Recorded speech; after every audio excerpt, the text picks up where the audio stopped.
আলু নিয়ে দুশ্চিন্তা রয়েছেন ঠাকুরগাঁও জেলার যে আকসা ইউনিয়ন রয়েছে সেই আকসা ইউনিয়নের এখানকার অধিকাংশ কৃষক। আমি যদি একটু দেখাই যে এখানকার যে কৃষকরা রয়েছেন তারা কিন্তু যে বিষয়টি আমরা তাদের কাছে জানছিলাম, তারা বিষয়টি বলছিলেন যে আলু নিয়ে দুশ্চিন্তার কারণে তারা যখন বীজটি ক্রয় করেন, এছাড়া সার যখন ক্রয় করেন তখন কিন্তু অধিক মূল্যে তারা এগুলো ক্রয় করে থাকেন। এরপরে তারা যখন সেখান থেকে ক্ষেত বাড়ি থেকে তুলে নিয়ে আসে তখন কিন্তু দাম কম থাকায় তারা বাড়িতেই আসলে তারা এই যে আলুগুলো সংরক্ষণের একটি ব্যবস্থা করেন, মাচাং যে পদ্ধতিটি সেই পদ্ধতিতে তারা ব্যবস্থা করেন আমরা লক্ষ্য করছি। তবে তাদের এই যে মাচাং পদ্ধতির পরে তারা কিন্তু সেটির দাম বৃদ্ধির কারণে তারা চেষ্টা করছিলেন যে বাসায় কোনোভাবে রাখা যায় কিনা, যেহেতু কোল্ড স্টোরে তুলনামূলকভাবে জায়গা কম থাকে তার তবে আমরা এই মুহূর্তে লক্ষ্য করছি মাচাং পদ্ধতির পরে তারা আসলে দাম না পাওয়ায় কিন্তু হতাশ হয়ে পড়েছেন ঠাকুরগাঁওয়ের অধিকাংশ আলু চাষিরা।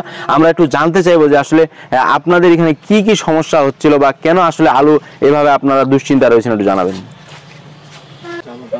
আলুর দাম নাই, বীজ দাম বেশি, সারের দাম বেশি, পাটিগুলা আসে আর ঘুরে যায়, আজকে আসে কালকে আসে, কথা দেয়, এভাবে আসে না, এভাবে আলু পর্যন্ত আলু নষ্ট হয়েছে।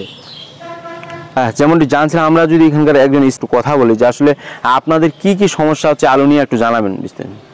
আলু এবার প্রোডাকশন খরচ অনেক বেশি এবং কি আলুর যে আবাদটা অনেক বেশি হওয়ার কারণে কোল্ড স্টোরে আমরা জায়গা পাইনি, অনেক আলু সেই জন্য বাসায় নিয়ে রাখে দেওয়া হয়েছে এবং বাসায় আনে দেওয়ার পরে আলু যে বিক্রি করব সেই পাটিগুলি নাই, পাটি না থাকার কারণে আলু আমাদের পচে যাচ্ছে, অনেক আলু আমাদের ফেলা দিতে হচ্ছে।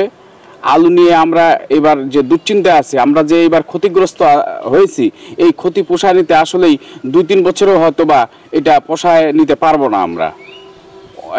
আর আমাদের সামনে যে কৃষি করব সেই কৃষি করার মতো যে আমাদের যে অর্থটা আমাদের নষ্ট হয়ে গেছে, এই অর্থটা সামনে কৃষি করার জন্য আমাদের অনেক কষ্ট। যে আমরা চাচ্ছি সরকার যেন দ্রুত একটা ব্যবস্থা করে এবং কি বাইরে রপ্তানি করা যায় এরকম একটা পরিকল্পনা যেন সরকারের থাকে, তাইলে কৃষকগুলা কিছুটা হইলেও লাভবান হবে। হ্যাঁ, যেমনটি জানছিলাম আমরা একটু জানতে চাইবো যে আসলে আলু যখন আপনারা ক্রয় করে থাকেন তখন কত করে বীজ ক্রয় করেছিলেন এবং দাম বর্তমান মূল্যটি একটু জানাবেন। তো এটা হচ্ছে যে কথা আছে যে আলুর বীজের দাম তো অনেক বেশি, বুঝছেন না, তারপরেও হ্যাঁ 80-90 টাকা বা 100 টাকা কেজি বীজটা কিনতে হয়, তারপরেও আলু এখন বিক্রি হচ্ছে 10 টাকা 12 টাকা। হ্যাঁ, তো এই জন্য ঘাটতিটা হলো বেশি, তারপর তার বীজের দামটা বেশি। তো এখন আপনারা যদি আমাদের সরকার যদি সাহায্য সহযোগিতা করে তাহলে হয়তো কিছুটা আমাদের পূরণ হতে পারে, আর যদি না করতে পারে তাহলে তো আমাদের মাঠেই মারা যাব। অর্থাৎ আমরা যেভাবে কথা বলছিলাম যে একজন কৃষকের সাথে তিনি যে বিষয়টি তুলে ধরছিলেন যে আসলে তারা কিন্তু সমস্যার মধ্যে। আমরা এখন আরেকজন রয়েছে কৃষক, যে আসলে কি পরিমাণ আসলে আলু এবার উৎপাদন হয়েছে এবং দাম না পাওয়ার কারণে আপনার কেমন লসের মধ্যে রয়েছেন? আলু পর্যাপ্ত পরিমাণ উৎপাদন হয়েছে, এই পর্যাপ্ত পরিমাণ আলু হওয়ার কারণে দাম নিম্নগতিতে চলতেছে। আমাদের যে হারে আলুতে আমরা খরচ করেছি সে পরিমাণে আমরা টাকাটা পাচ্ছি না, আর্থিকটা পাচ্ছি না। আলু বীজ কিনেছিলাম আমরা 80 থেকে 100 টাকা, তারপরে এখন আলু বিক্রি করতেছি আমরা 8 থেকে 10 টাকার মধ্যে। তবু পাটি আসতে চাচ্ছে আবার আসে না, এভাবে আশ্বাস দিয়ে আমাদেরকে 4-5 দিন কিংবা 10 দিনও নিয়ে যাচ্ছে, তবু পাটি আসতেছে না। এইভাবে আমাদের আলু অনেকগুলো ক্ষতি হয়েছে। সরকার যদি আমাদের প্রতি একটু দৃষ্টি আকর্ষণ করে তো সামনের বারে আমরা আলু আবারও ভালো মতন চাষ করতে পারি, উৎপাদন করতে পারি, নাহলে আমরা পারবো না। তারপরে 30 লক্ষ টাকা খরচ, এখন হচ্ছে 10 লক্ষই আসে না। তো এখন কৃষক আমরা এগুলাই তো করে খাই, আলুর আবাদ করি, কুমড়া মিষ্টি কুমড়া লাগাই, যদি মিষ্টি কুমড়ারও দাম না হয় আলুরও দাম না হয়, ফের ঋণ নিছি, আবার কিস্তি তো মানে না, কিস্তি তো দিতেই হবে। তারপরে হচ্ছে মনে হচ্ছে আমরা চুক্তা মাটি নিছি, বিঘায় 80,000 টাকা পয়সে, এখন হচ্ছে 30,000 আসে না বিঘায়, তাহলে আমরা কৃষকগুলা মারা যাব না? কত করে পরিশ্রম করে, নিজে তো পরিশ্রম করেছি, কামলা কিষান আনিতে 1.5 লক্ষ টাকা খরচ, কেরিং খরচ, তারপরে হাজিরা খরচ 1 লক্ষ, তাহলে টিকে না, আমাদের লস মানে 3 ভাগেই লস, 1 ভাগ আসে। তো এই আলু করে আমরা আলু বাড়ি আনছি, এখন আলু তো আর বিক্রি করবার পান্ন নাই, আলু তো আমার পচে গেল। তাহলে আমরা আলু নিয়ে সমস্যায় পড়ে আছি।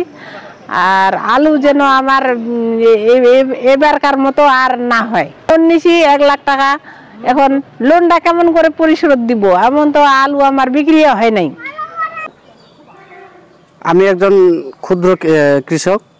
আমার গত বছর আমি কিছু আলু করি, লাভবান হই, মোটামুটি লাভবান হই।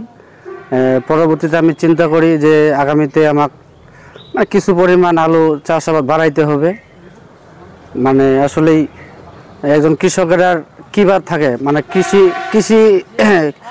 কৃষি কাজ থেকেই তো আমাদের মানে কৃষি ফসল থেকে তো আমাদের জীবিকা নির্বাহ করতে হয়। সেজন্য আমরা চাষাবাদে উৎসাহী হই।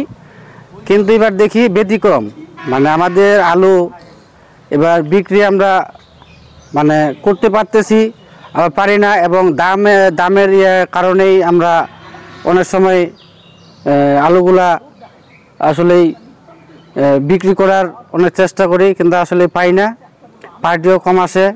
এবং আমরা হিমাগারে সংরক্ষণ করার জন্য যাই পর্যাপ্ত পরিমাণ উৎপাদন হওয়ার কারণে হিমাগারও জায়গা সংকটের কারণে আমরা কিছু আলু বাড়িতে রাখি। রাখার পরে দেখা যায় যে আমাদের অনেক আলু নষ্ট হয়ে গেছে। এখন এই আলুগুলো আমরা এখন আসলেই এখন আমাদের ফেলে দিতে হচ্ছে। এখন আমরা এবার অনেক লোকসানে আছি। সরকারের প্রতি আমাদের দৃষ্টি আকর্ষণ থাকবে, আমাদের যে আলুগুলো আছে এই আলুগুলো যেন আমাদের মোটামুটি একটা দাম পাই। সরকারের কাছে আমাদের অনুরোধ, সরকার যেন আমাদের এটা শুভ দৃষ্টি দেন। যে আসলে এই মুহূর্তে যদি আমি দেখা যায়, অর্থাৎ কৃষকের যেটা বলছেন তাদের যে সমস্যার সম্মুখীন তারা হচ্ছেন, যে আলুর দাম না পাওয়ায় কিন্তু তারা এক প্রকার যেমনভাবে ভোগান্তিতে পড়েছেন। অপরদিকে আসলে যেসব ব্যবসায়ীরা রয়েছেন, আলু ব্যবসায়ীরা, তারা কিন্তু বিভিন্নভাবে তাদেরকে প্রলোভন দেখে বিভিন্ন আশ্বাস দিয়ে দাম বাড়বে বা ক্রয় করবে এমনটি কিন্তু তারা বিভিন্ন দিন তাদেরকে আশ্বাস দিচ্ছেন। তবে সেই আশ্বাসটি যেন শুধু তাদের আশ্বাসে পরিণত হয়ে গেছে, সেটি বাস্তবে কোনোভাবেই তারা দেখতে পাচ্ছে না। যার কারণে কিন্তু তাদের যে অর্থাৎ বাড়িতে যেটি আমরা বলি যে মাচাং পদ্ধতিতে তারা যে পদ্ধতিতে আসলে আলুটি সংরক্ষণ করেছিলেন, সেখানে কিন্তু আলু পচন ধরেছে, এবং পরবর্তীতে সে আলু পচন ধরার কারণেই আসলে এই মুহূর্তে তারা কিন্তু এই যে আলুগুলো কিন্তু তাদের বাড়ির পাশে যেসব ছোট ছোট নর্দমা বা ডালা রয়েছে বা ছোট পুকুর রয়েছে, সেগুলোতে কিন্তু আসলে তারা ফেলে দিচ্ছেন। কারণটি হচ্ছে আলুর একদিকে যেমন দুর্গন্ধ ছড়িয়েছে, অপরদিকে কিন্তু তাদের যে অন্য যে আলুগুলো রয়েছে সে আলুগুলো কিন্তু ক্ষতিগ্রস্ত করছেন তারা, কৃষকরা যে বিষয়টি বলছেন। তো আমরা এই মুহূর্তে দেখাচ্ছি, আমি মুহূর্তে যদি দেখাই যে আসলে এটি কিন্তু এক প্রকার যদি বলি আমরা যে আলুর কিন্তু এটি পাহাড় বা পর্বতে কিন্তু পরিণত হয়েছে, এবং কৃষকের যে একটি স্বপ্ন, সেই স্বপ্নটা কিন্তু এই মুহূর্তে তাদের ধ্বংস হয়ে এই মাটির সাথে ধূলিসাৎ হয়ে যাচ্ছেন।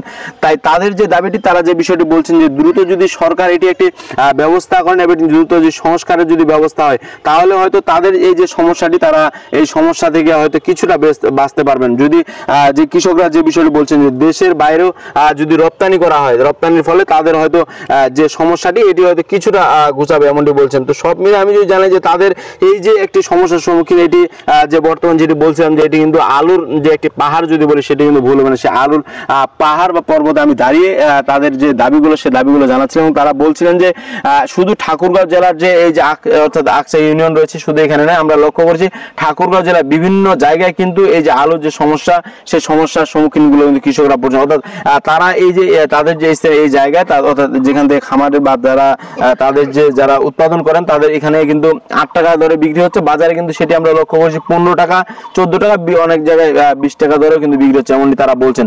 তো সব মিলিয়ে আমি যদি জানি যে ঠাকুরগাঁও জেলায় কিন্তু এবার অধিকাংশ যে কৃষক যারা রয়েছেন তারা কিন্তু আলুর প্রতি গতবারে যে দামটি তারা পেয়েছিলেন, সে দামের কারণে এবার কিন্তু অনেক মানুষ উৎসাহ হিসাবে কিন্তু এই আলুটির চাষ অনেক বৃদ্ধি করেছেন। যে কৃষক যে আমরা কথা বলছিলাম, তিনি যে বিষয়টি বলছেন যে অনেকে বেশি উৎসাহিত হয়ে বা অনেকে এবার দামের আশা করে কিন্তু সে আলুটি উৎপাদন করেন, এবং দাম কারণে আসলে আলুটি অনেক বৃদ্ধি, অর্থাৎ পরিমাণের তুলনায় আলু কিন্তু অনেক ফলন বেশি হয়।